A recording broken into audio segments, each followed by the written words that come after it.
tous et bienvenue sur Audrey's Book Club, le podcast. Alors moi je suis Audrey et si vous venez d'arriver sur cette chaîne, je sors des vidéos tous les mercredis à 18h et un épisode pour les podcasts à 17h les vendredis. Et en général, dans ces épisodes-là, je me concentre essentiellement sur un seul livre et je détaille bien toute ma lecture. Donc là, c'est le deuxième épisode de l'année et on se retrouve pour un livre qui est un peu moins chargé émotionnellement, puisque si vous avez écouté l'épisode précédent, on avait parlé de Normal People de Sally Rooney. Aujourd'hui, on va parler d'un livre qui mêle humour, relationnel, beaucoup de légèreté. Ça dépend parce qu'il y a quand même certains sujets qui sont pas légers, mais la façon d'écrire est assez légère. Et je pense que vous le voyez pas très bien, donc je vais vous montrer. Et c'est ce livre-ci, Les Voyageurs du train de 8h05 de Claire Pouly.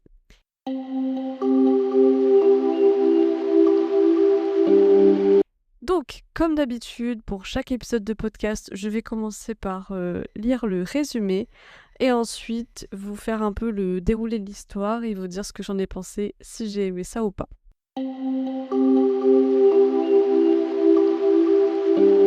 Alors, le résumé, c'est parti.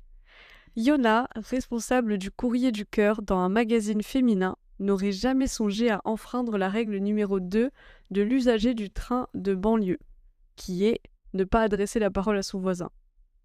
Si, macho stylé de Surbiton, n'avait pas manqué de s'étouffer lors d'un trajet matinal, cet événement inattendu aurait-il le pouvoir de changer la vie des passagers du train de 8h05 ? Yona, apprenant à connaître ces anonymes qui voyagent avec elle, est bien déterminée à les aider. Sauront-ils eux aussi venir à son secours lorsque la vie de Yona se mettra à dérayer ? Quand on lit ce résumé, il est un petit peu décousu et on ne sait pas trop à quoi s'attendre et on ne comprend pas tout ce qui se dit. Donc je vais essayer un peu de le reformuler.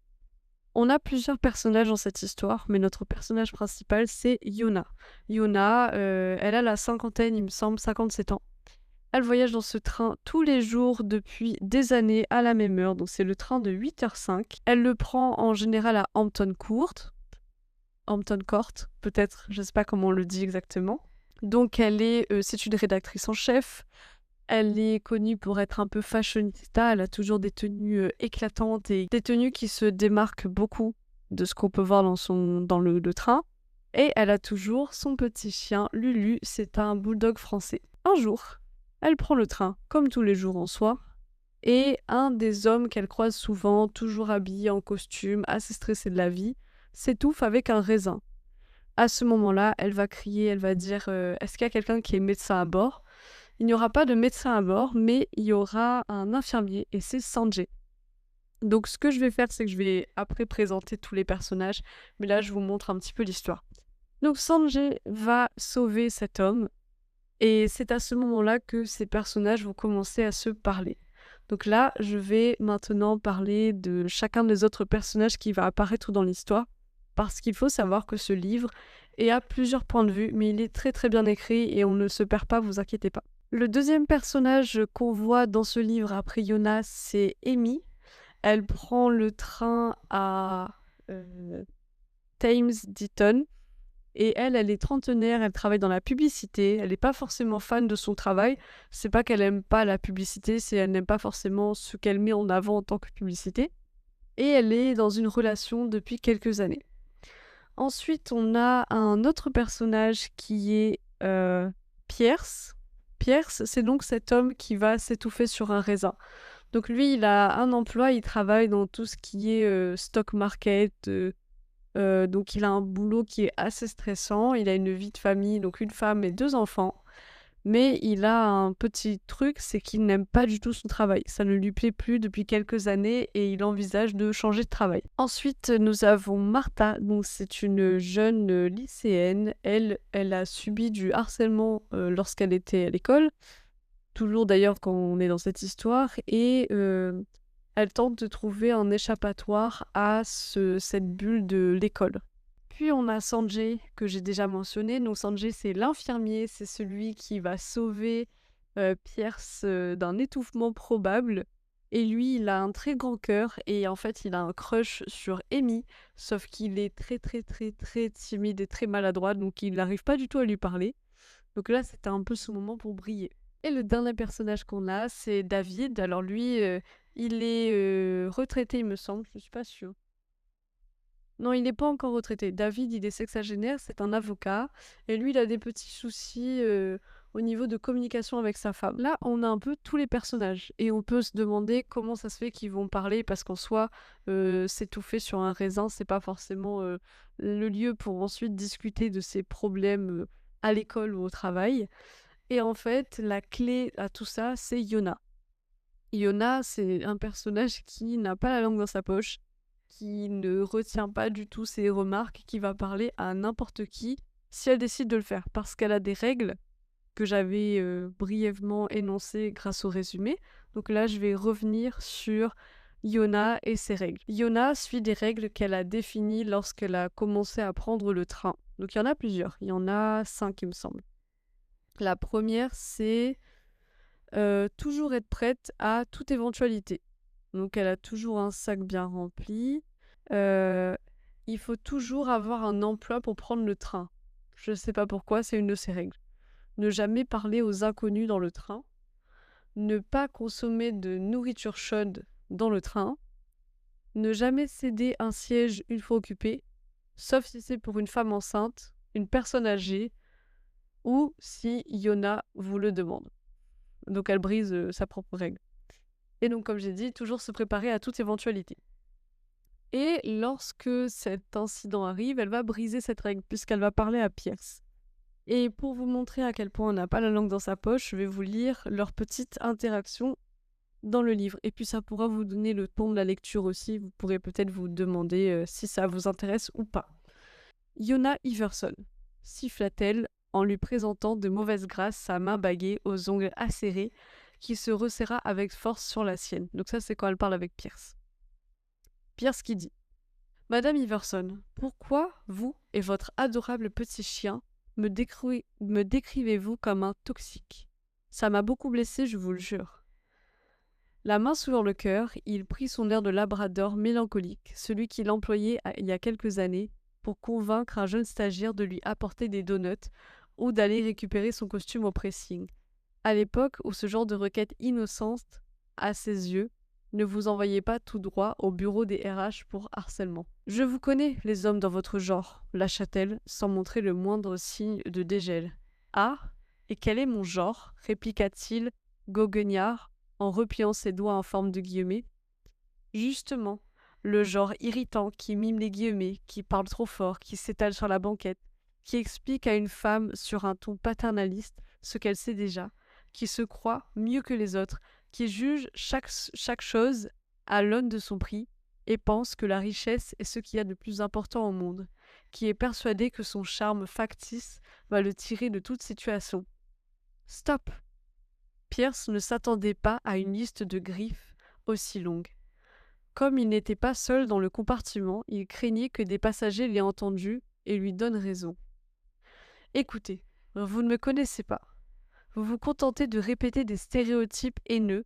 Je ne suis pas celui que vous croyez. Eh bien, allez-y. Étonnez-moi. » Celle-là, il aurait dû la voir venir.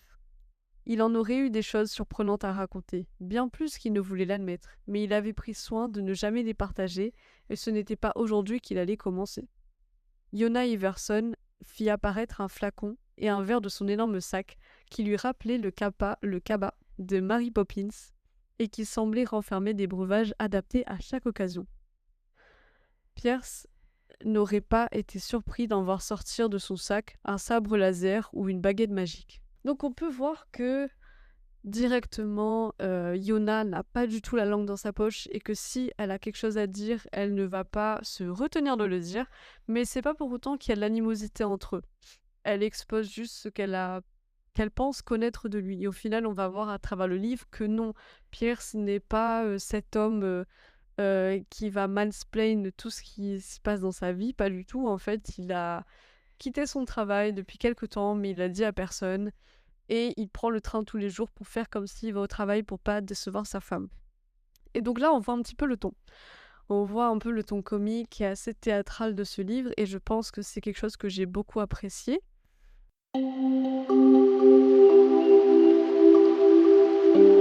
L'histoire, elle est un peu racontée comme si on devait rassembler plusieurs pièces d'un puzzle en même temps, parce que pas tout ne fait sens directement, on n'a pas forcément la compréhension de pourquoi ces personnages vont interagir entre eux, et en fait souvent on se demande comment c'est possible d'avoir autant de diversité dans un train. Au final, ben, c'est possible, bien sûr que c'est possible. Mais je pense que c'est ça que ce livre met un peu en lumière. Pour moi, ce livre était une lecture émouvante et très divertissante, puisque la façon dont c'est raconté, on a l'impression d'être dans ce train nous aussi, de découvrir les personnages, donc ces personnes, et d'apprendre à les connaître. Et c'est comme si on était là avec eux. Et au fil de la lecture, il y aura des amitiés qui vont naître. Donc par exemple, Yona et Amy vont se rapprocher puisque, je l'ai précisé, Yona, elle est rédactrice en chef, elle travaille dans un magazine, et Amy, elle fait tout ce qui est publicité. Donc elles se côtoient à peu près les mêmes milieux, donc elles arrivent à discuter là-dessus. Et très vite, Yona va comprendre que Sanjay, il a un crush sur Amy. Et elle va tout faire pour essayer de l'aider à parler à Amy, jusqu'à ce qu'ils vont se rendre compte qu'en fait, elle est déjà avec quelqu'un et qu'elle est même presque sur le point de se fiancer. Donc à ce moment-là, ils restent amis, mais elle essayait quand même de créer du lien. Et on va voir d'autres personnages, parce que comme Sanjay, il a quand même un grand cœur, il va ensuite parler à la lycéenne, Martha, qui, elle, subit du harcèlement, et lui donner des conseils. Et Yona, elle va prendre à cœur cette petite parce que elle va essayer de l'aider à s'émanciper, à essayer de se créer une identité autre que celle que ses lycéens lui ont donnée sans la connaître, en lui disant de lui demander en fait si elle avait une activité qu'elle aimait bien. Elle parle du théâtre et Yona lui dit ok, j'ai adoré le théâtre, je peux t'aider, on va te coacher, on va faire tes devoirs avec toi, comme ça tu ne seras pas toute seule. Et ça va beaucoup aider cette petite. On a aussi David, qui est l'avocat, qui a des petits soucis de communication avec sa femme. Et là encore, Yona n'a pas la langue dans sa poche et lui dit clairement. Donc en fait, sa femme lui reproche que depuis qu'ils sont à la retraite, ils ne font plus de sorties, ils ne font plus de rendez-vous. Et lui, il part du principe que comme il vit avec elle, il n'y a plus besoin. Et donc évidemment, Yona va lui dire ce qu'elle en pense. L'histoire va prendre un tournant un peu différent, puisque là, tout le long, on va être vraiment dans la vie de chacun. On va voir que Amy est dans une relation où elle n'est pas forcément entièrement épanouie, où son copain lui dicte beaucoup de choses et qu'elle n'a pas forcément la liberté de choisir ce qu'elle voudrait faire. On voit Sanjay au travail, Sanjay dans le train, on voit tout le monde. Et sauf qu'en fait, depuis le début, je peux raconter énormément de choses sur les autres personnages et très peu sur Yona. Donc c'est ça qui est assez particulier, c'est que comme Yona, on est conscient de ce qui se passe autour de nous et on connaît plein de choses sur les autres personnages, mais très peu sur elle. J'ai déjà dit, c'est une fashionista, elle a un chien, rédactrice en chef, et on sait qu'elle est mariée à une femme. Mais après, on ne sait pas plus. Et ce qui va se passer, c'est qu'un jour, elle ne va plus prendre le train. Et à ce moment-là, Sanjay et Amy, qui l'avaient déjà vue une fois en dehors, décident d'essayer de la chercher au niveau de l'arrêt où elle prend le train. Parce que ça fait quelques jours, donc peut-être qu'il lui est arrivé quelque chose. Mais à ce moment-là, ils sont tous un petit peu en froid, donc c'est assez compliqué. Et ils invitent les autres passagers de leur petit groupe à venir aussi pour retrouver Yona. Et c'est là qu'on voit Yona chez elle. Donc il y a plusieurs choses qu'il faut savoir, c'est que Yona était une personne... C'était une influenceuse dans les années 90. Elle était super connue, elle posait beaucoup pour des grandes marques, et avec le temps, on l'a un peu oubliée. Donc ça, ils le découvrent et ils sont impressionnés. Et puis, leur relation va évoluer, ça ne va pas juste être des personnes qui prennent le même train tous les jours, qui se disent bonjour, et c'est tout. Et c'est ça qui est beau, c'est qu'ils vont vraiment créer une amitié tout au long, et là, je vais lire un passage de quand ils retrouvent Yona, comme ça, vous voyez un petit peu la dynamique. Ils sont devant la porte de chez Yona, elle l'ouvre et elle leur dit « Qu'est-ce que vous voulez ?»« Nous nous faisons du souci, Yona, nous voulions juste vérifier que vous alliez bien. »« Comme vous pouvez le constater, tout va bien, merci de vous être dérangé, au revoir. »« Non, visiblement ça ne va pas, riposte Pierce. D'abord, c'est quoi cette tenue, en la détaillant de la tête aux pieds. Il parlait de son juste au corps en lycra turquoise et de ses guêtres en laine orange. Vous avez vu la série Fame? Quand Miss Grant leur dit « Vous voulez la gloire? Vous devez payer le prix en litres de sueur. » Elle avait imité à perfection l'accent américain de la professeure de danse. Je répète des exercices d'aérobic de Jane Fonda.